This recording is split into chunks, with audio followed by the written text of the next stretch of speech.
अभी सब्सक्राइब करें हमारे चैनल माँ दुर्गा म्यूजिक को और साथ में बेल आइकन जरूर दबाएं ताकि ऑल नोटिफिकेशन आप तक जल्द।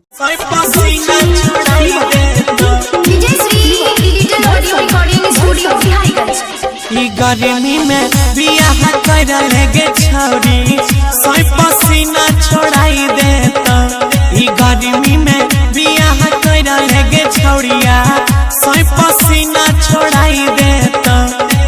सोई पसीना छोड़ाई देता लभ के सुइया धराई देता।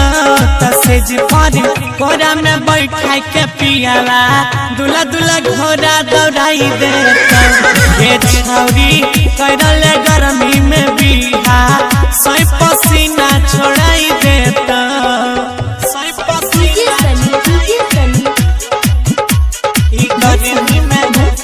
गर्मी में सोई पसीना छोड़ाई देता।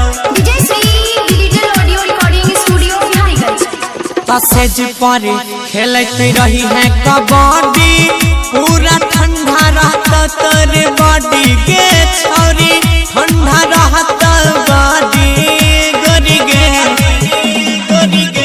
तसेज पर खेलत रही है कबड्डी पूरा ठंडा रखता तेरे बॉडी के डार्लिंग चुसल तो हड्डी हाडी गोरी गे।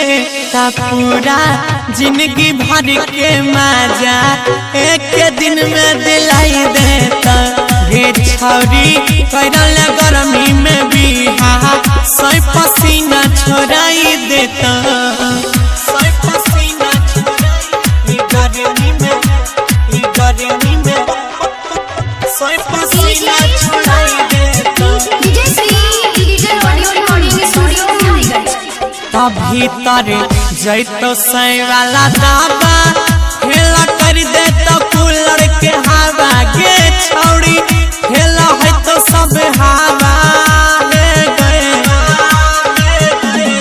भीतर जैतो सै वाला दाबा हेला कर दे तो कूलर के हवा के रानी हेला है तो सब हवा सुन ले।